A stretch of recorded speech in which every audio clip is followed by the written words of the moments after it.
Hər kəsə salam, mən Rafaela Xasan və bu Rafaela On Air layihənin çərçivəsində xaricdə təhsil rubrikanın ilk epizodudur. Və bugünkü qonağım Lalə Əhmədzadədir. Bugün onunla Polşadakı həyatından və təhsildən danışacağıq. Lalə, salam. Salam. Gəldiyin üçün təşəkkür edirəm. Çox sağ ol dəvət etdiyin üçün.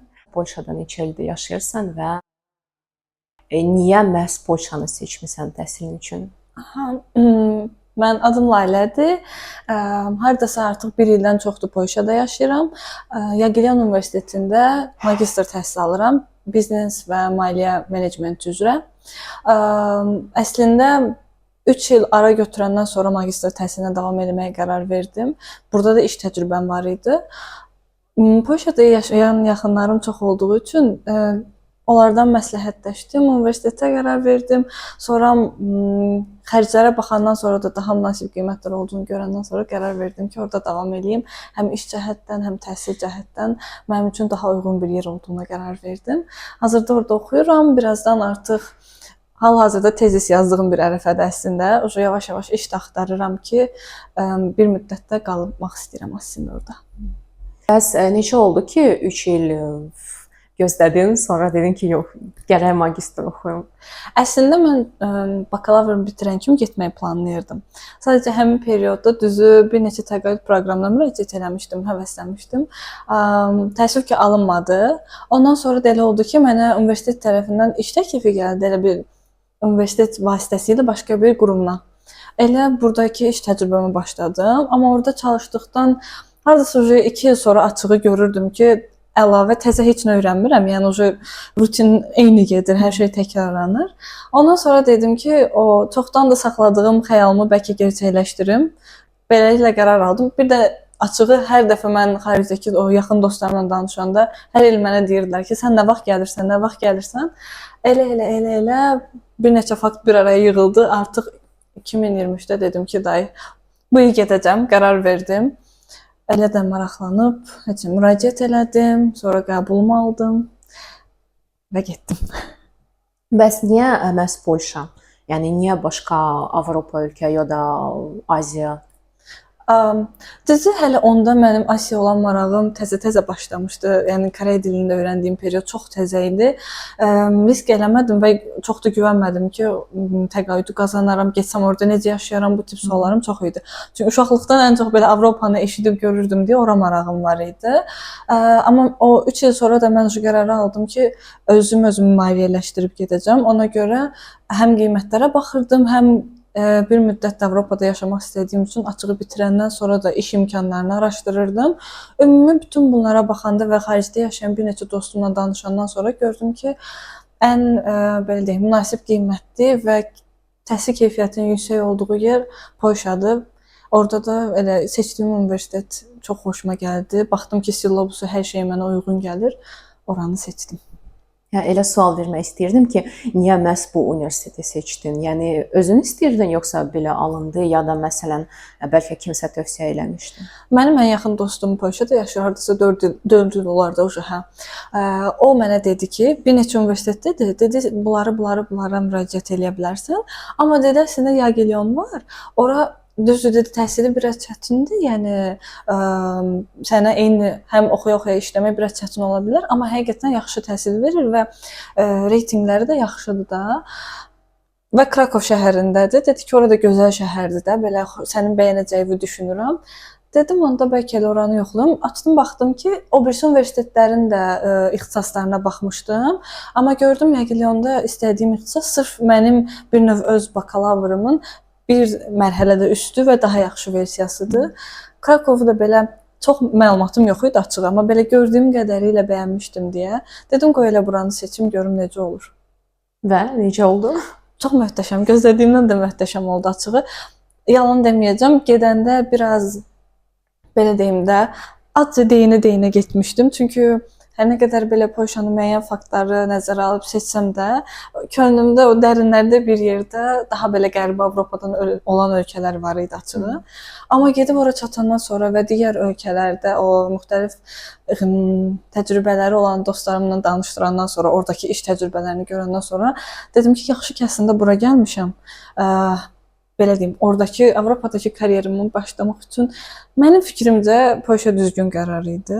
Həm də açığı təzə-təzə gedəndə biraz o fakt məni narahat elirdi ki, hamı bilir ki, Polşada Azərbaycanlılar biraz çoxdur. Mən deyirdim ki, orada mən də gedib belə fərqlilik, diversity yaşamaq istəyirdim ki, fərqli millətlərlə tanış olum, onların düşüncə tərzini görüm, onlarla maraqlanım, amma Azərbaycanlı çox olanda bu biraz çox da mümkün olmur da.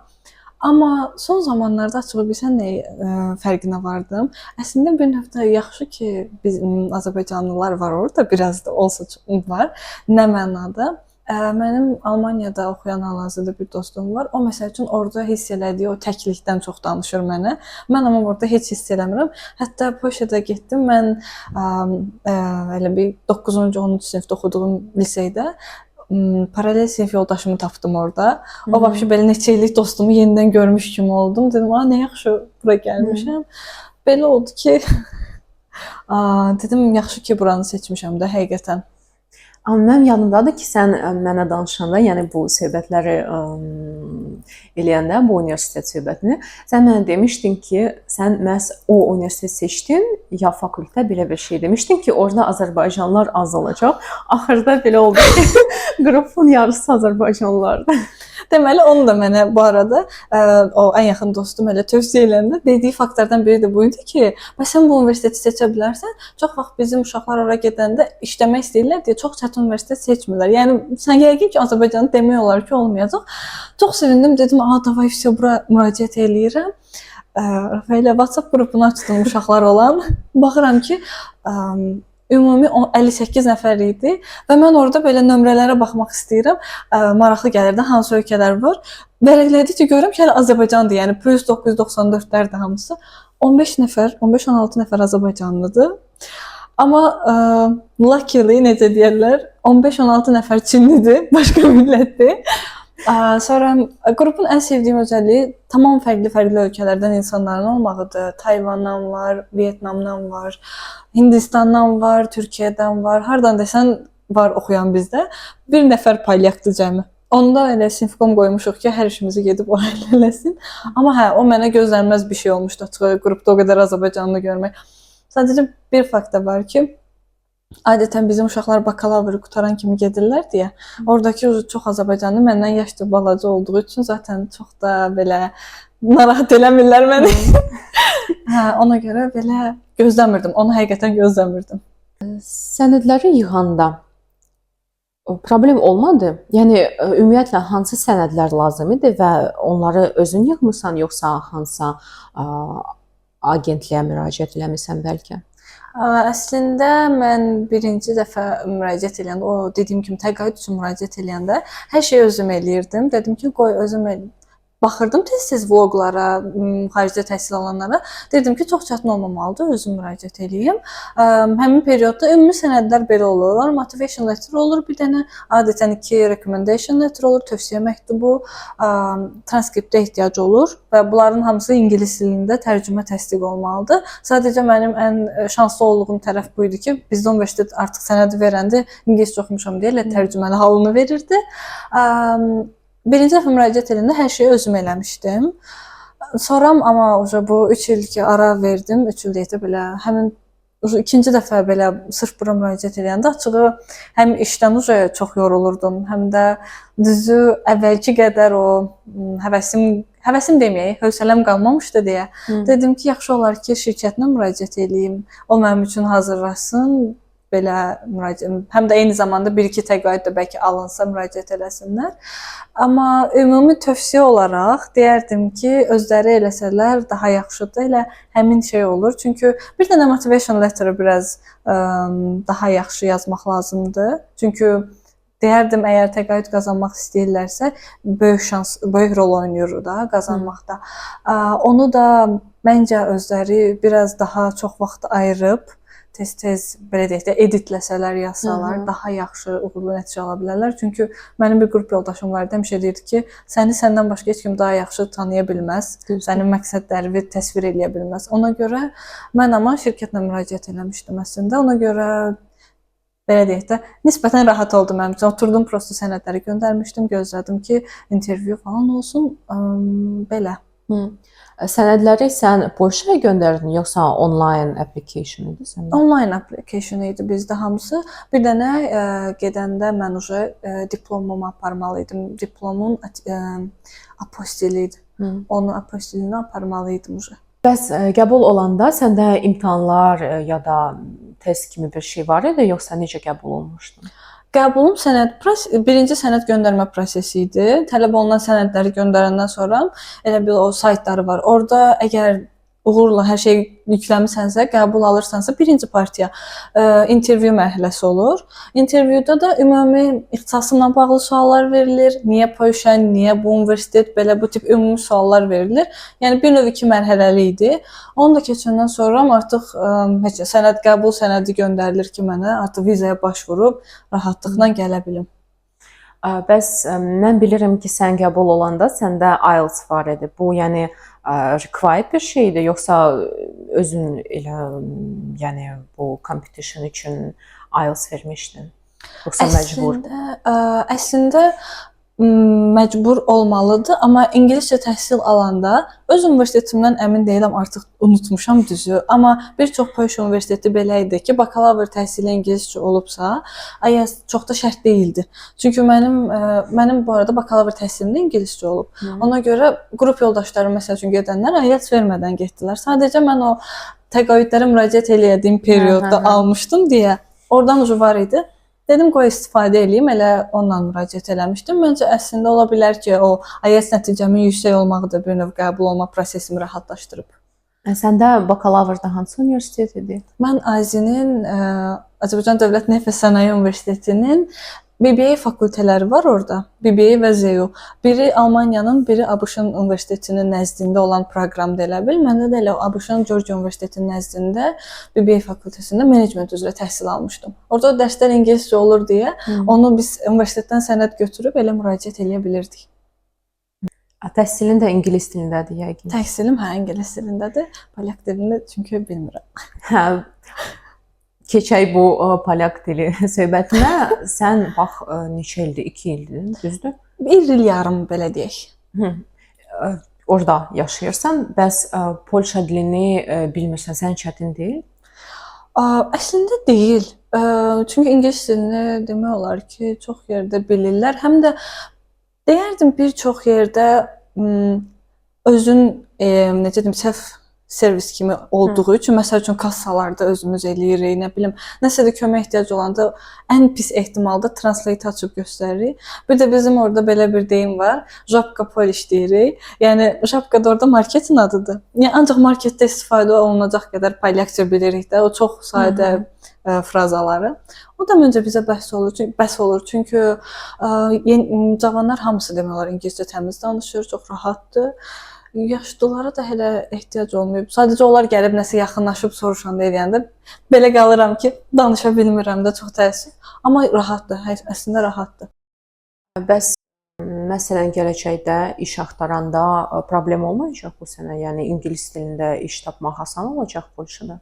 Əvvəl olsaydı deyərdim, hə, daha asan da olardı, amma indi artıq competition artıb deyə gəlmələr çoxdur və məsələn Ukraynalıların sayı da ölkədə çox olduğu üçün onlar da polyak dilini bizə baxmış daha çox tez öyrənirlər. Ona görə daha çətindir. Çünki artıq bir çox iş elanında görürəm ki, polyak dilində əlavə tələb olaraq yazırlar. Yenə də çətin olsa belə mümkünsüz deyil, belə deyim. Amma birazca çətinləşdirə bilər. Sadəcə dilləri o qədər çətindir ki, açığı.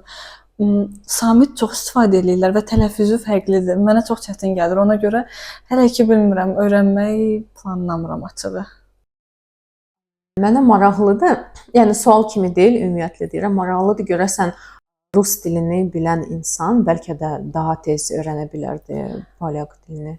Əslində elədir məncə də. Çünki orada yaşayan bir dostum var idi. O dedi ki, Slavyan dili bilənləri adicə ayrı qrupa alırlar. Nəinki o sıfır Slavyan dil bilgisi olanlar. Hətta mən təzə-təzə gedəndə deyirdim ki, çox yaxşı da olmasa, yəni belə basic level ruscam var da, deyirdim bəlkə ondan nəsə ehtiyac olsa istifadə edərəm. Bir dəfə istifadə elədim, səhv eləmirəmsə, gördüm reaksiya vermirlər. Ola bilər son zamanlarda yaşanılan siyasi məsələlərə görə idi, amma əslində dilin özü də rus dilinə yox, Ukrayna dilinə daha yaxındır. Yenə də məsəl üçün, amma onun da köməyi olur, belə deyim sənə, hərfləri tanıyıram deyə. Məsəl üçün ən sadə indi yadıma gələn Smetandır. Smetan onlarda Smetyan azad yazılır, belə yazılır. Belə-belə bilirəm, seçirəm də bu nədir ya da meyvələrin adı olsun, belə-belə. Bəlkə də bu arada rus dilini biraz bilirəm deyə, əlifbanı oxuya bilirəm deyə də mənə həm də çətin deyil. Tək ingilis dilində deyil, ola bilər. Azərbaycanda və Polşada təhsil çox fərqlənir ya yox səncə? Məncə fərqlənir, düzü. Baxmayaraq ki, məsəl üçün oxuduğum proqram da Amerikanın proqramı idi. Deyərdim müəllimlərin təcrübəsi biraz, oradakı bəzi müəllimlərin ingilis dili səviyyəsi belə çox yüksək idi. Polşada yəni. Polşada, aha.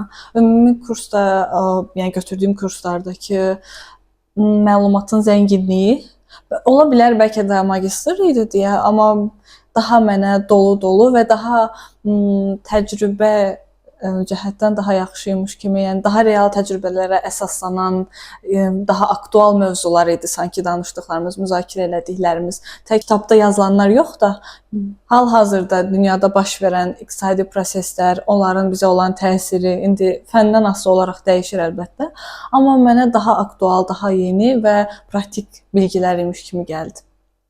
Bəs dedin təhsilin ingilis dilindədir, düzdür? Bəs uşaqlar, yəni sənin qrupunda olan uşaqlar, onların ingilis dili səviyyəsi hamısında yaxşıdır? Yəni başa düşürsüz bir-birinizi, yəni. Ümumi götürsək, hamının ingilis dili səviyyəsi ortadır, belə deyim. Yəni belə çox yaxşı olanlar da var. Əlbəttə ki, məsəl üçün İngiltərədən, Amerikadan gələnlər var ki, təmiz ingiliscə danışırlar. Amma açığı Asiyalı dostlarımın bir çoxunun ingilis dili orta və ya ortadan biraz aşağıdır. Düzü bəzi Çinli dostlarım var ki, Vyetnamlı dostum var, məsəl üçün çox çətin başa düşürəm aksentini. Əslində dili yoxdur, aksenti daha çətin gəlir mənə, amma Çinli dostlarımın bəzilərinin deyərdim ki, ingilis dili də biraz zəifdir, amma birinci semestr daha çox belə idi. Gördüm ki, məsəl üçün ikinci ilimiz başlayandan bir çoxu xeyli dərəcədə inkişaf eləmişdi. Artıq daha rahat kommunikasiya qururduq. Yenə də deyərdim ki, məncə dil bizə çox əngəl olmadı, çünki mən özüm də extrovert biriyəm deyə. O danışa bilməsə belə qabağımdakı fikrini ifadə edənə qədər kömək edirəm. Bunu demək istəyirsən, bunu demək istəyirsən. Ona görə çox da çətinlik yaranmadı əslində. Belə. Bəs Azərbaycanlılarla yəqin Azərbaycan dilində danışırsınız da. Orada da maraqlı bir məqam var. İstər-istəməz hamı öz ölkəsi olanda, yanında öz dilində danışmaq daha rahat gəlir. Məsəl üçün mən təzə-təzə gedəndə, bu arada mən məsəl üçün vizamla bağlı problem var idi deyə semestrimdə gec gedə bildim ora. Hardasa mən gedəndə artıq semestrin ortası idi, artıq getdim ki, bir növ hamı bir-birini tanıyır və tutalım kimlər kimdənsə qruplaşacaqsa da formalaşmış bir şeydir. Mən gedib kənarda belə qalırdım ki, kimdən gedim söhbət edeyim. Təzə-təzə çox çəkinirdim. Ən çox da məsəl üçün elə Çinli dostlarımda. Çünki çox 15-16 nəfərdir. Hamısı qrupa kimi bir yerdə takılırlar, necə deyirlər. Və bilirdim ki, onlara öz dillərində danışmaq daha rahatdır. Gedib deyirdim birdən danışdıraram. Onsuz da ingiliscə əziyyət çəkirlər, sonra çətin olacaq. Azərbaycanlı dostlarımla da bilirəm ki, onlara da Azərbaycanca daha rahatdır. Həm də ingiliscə danışmaq onlara əlavə bir efor kimi gəlir, enerji sərf edirlərmiş kimi gəlir. Çox qəribədir ki, mənə bu elə gəlmir. Tam tərsi, özləri də həmişə deyir ki, xarici ortamda olanda Laylənin orada olmağını bir növ sevirəm ki, bizim danışmamıza ehtiyac qalmır, o danışır, həll eləyir də məsələni. Amma belə hamının 1-2 nəfər öz ölkəsindən olanda öz dillərində danışmaq daha rahat olur. Bunu ən çox da açığın harda hiss elədim. Mənim qonşum Tayvanlıdır və bir qrup yoldaşım, yaxın olduğum qrup yoldaşım da Tayvanlıdır. Təsadüfən elə onları bir araya gətirəndə Azərbaycanlı dostlarım da yanımdaydı da. Həmin o görüşdə hiss elədim ki, arada elə olurdu ki, biz öz dilimizdə bir-birimizdən danışırıq, onlar da öz dillərində bir-birindən danışır. Bu daha rahat bir görüş kimi keçirdi. Çünki full ingiliscə getmir, arada istirahət eləyə-eləyə danışırdıq. Belə məqamlarda olur əslində. Bəs sizdə universitetdə olur ki, məsələn, mədəniyyət kursu ya da harasa gedirsiniz? Yəni universitet təşkil eləyir elə şeyləri yoxsa? Əslində tez-tez meyllər gəlir açığı. Bəzən polyakça olur, axıtım olmur götürüb onu tərcümə eləməyə. Amma deyərdim ki, belə görmüşəm ki, hiss elədiyim qədərilə digər fakültələr bizdən daha aktivdir elə bil nisbətən. Bilirəm ki, dəqiq məsəl üçün dil kursları olur. Çünki hər semestrin əvvəlində, hətta birinci semestrdə bir çox uşaq bizdən gedib yazılmışdı. Basic level'da olsa öyrədirlər. Amma belə aktiviteləri daha çox deyərdim ki, özümüz öz aramızda planlayırıq. Nəinki universitet. Universitetdə də sərgilər falan olur, necə deyim, belə karyera sərgisi tipində, bu tip belə xırda eventlər olur əslində. Xəbər tutanda gedirik, amma baxırda maili kim çək eləyibsə, o digərlərinə xəbər verirsə elə bilirik çox vaxt. Yəni belə adicə bir oxumaq kimi gedir, ancaq təhsillidir. Yəni olur da, məsələn, hərdən olur ki, bəzi uşaqlar qəbul olanda kimsə istəyir ki, bu activity çox olsun. Əslində açığı mən də elə gözləyirdim. Deyirdim ki, universitetə gedəcəm, orada müxtəlif dərnəklər olacaq, ora yazılacam. Düşünürəm bu ola bilər, elə dediyim kimi polyak dili bilməməyimin nəticəsi də ola bilər. Bəlkə də orada afişə yazılır, deyir ki, gəlin, qoşulun. Sadəcə mən baxmıram, bilmirəm. Yəni xəbər tutmamışam, belə deyim. İndi birdən olar kimsə orada oxumuş. Amma öz aramızda daha çox baxırıq ki, məsəl üçün ümumi Facebookda bir çox event olur bu arada. Məsəl üçün universitetin özündə olmasa belə Facebookda müxtəlif fərqli eventlər görürük. Çalışırıq ki, hamısına gedək ki, təzə-təzə dostluqlar, yeni insanlarla tanış olaq, həm də maraqlı gəlir də, baxır nə eventdirsə. Deyərdim ki, əslində açığı no offense, but orada daha çox tədbirlər olur. Əylənmək üçün daha çox pulsuz aktivitelər və ya festivallar olur. Bir də görürsən, çıxırıq şəhərə mərkəzinə, özümüzün də xəbəri yoxdur, nəsə bir festival var orada. Gedirik, maraqlanırıq, sərgilər olur. Yəni Facebookda tapırıq, nəinki universitetdə. Yəni bu cəhətdən sən özü hiss eləmirsən də belə, yəni deyim, paytaxt deyil. Yəni normal belə böyük şəhər kimi hiss olunur. Mənə bəli. Bəzi dostlarım, yaxınları məsəl üçün səyahət üçün gedənlərdən bunu daha çox eşidirəm düzü. Deyirlər ki, Krakov balacadır, nə bilim, bəziləri deyir mənə sıxıcı gəldi. Mən isə əslində Krakovun o kiçik deməzdim, Krakov kiçik deyil. Sadəcə Krakovun isti bir ab-havası var. Şəhər çatan kimi elə bil səni öz içinə alır, belə mənimsəyirsən də. Onu çox sevirəm. Özünə məxsusluğu var. Və məsəl üçün mən Varşavada olmuşam. Çünki o mənim o haqqında danışdığım ən yaxın dostum orada yaşayır. Tez-tez vaxt tapan kimi gedirəm onu görməyə. Amma Varşava məni biraz qorxudur deməyim, gülməli səslənir. Amma çox böyük şəhərdir deyə. Orada daha belə narahat hiss eləyirəm. Məsəl üçün Krakov mənə daha təhlükəsiz, daha rahat, daha öz evimmiş kimi hiss elətdirir, nəinki Varşava. Bir də Varşavada çox küləklidir, mənə Bakını xatırladır konkret. Dəhşətdir. Havada çox tez-tez dəyişir deyə. Orada mən dostuma məsəl üçün deyirəm ki, mən bura gələndə sənin evindən çıxmasam da olar. Elə burada qalsam bəsdir mənə, çünki havaya dözə bilmirəm, belə deyim. Krakovun o sakit havasına baxanda. Sən başqa şəhərlərdə olmusan, yoxsa ancaq bu Krakov və Varşavada olmusan? Hələ ki ancaq ikisində olmuşam düzü. Çox istəyirəm ki, yaxın bir zamanda Wrocław şəhəri var orada. Orada gedim. Ora haqqında da müsbət kommentlər bildirilir, belə deyim. Bir də orada mənə maraqlı gələn bir şey var əslində. Deyirlər ki, Wrocław şəhərində şəhərdən çox da uzaq olmayan bir qəsəbə var və o qəsəbədə sırf yəni böyük bir çoxluq Koreyalılar yaşayan və hətta kənddə o qəsəbədə belə deyək, kənd deməyim də, qəsəbədə yazılar belə, məsəl üçün restoranların adı belə, hər yer Koreya dilindədir. Polşada mənə çox maraqlı gəlir və gedib orada, bu arada mən Polşada olduğum hər yerdə də bacardığım qədərilə fürsət tapıramsa, Koreya dilimi praktis eləməyə çalışıram. Ona görə deyirəm ki, mənə çox maraqlı gəlir o qəsəbə. Gedib orada yoxlamaq istəyirəm ki, ən azından mini bir Koreyadaymışam kimi hiss eləyirəm deyə ümid eləyirəm. Amma hələ ki ancaq iki şəhərdə olmuşam açığı. Amma belə rahatdır. Yəni bu Krakovdan Lüboy şəhərə gedə bilərsən rahat. Yəni avtobusla ya da qatar var orada. Mən əslində qatarla gedirəm. Avtobusda yəqin ki var. Mən avtobusu çox da bilmirəm, çünki mənə qatar daha rahat gəlir və mənə daha rahatdır, çünki tələbəyəm deyə 50% endirim olur deyə çox yaxşı qiymətə gedib gəlirəm də vaxtında bileti alsam.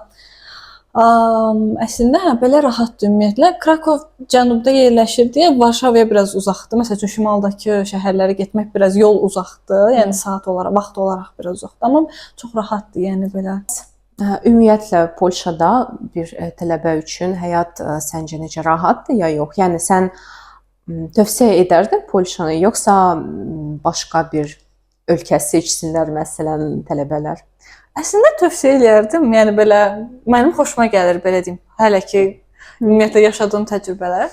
Xüsusilə əslində təhlükəsiz qismində deyərdim ki, Krakov, bunu şəhər olaraq deyəcəm sırf, çünki Varşavada eynisini hiss eləməmişəm. Digər şəhərlərdən də çox məlumatım yoxdur.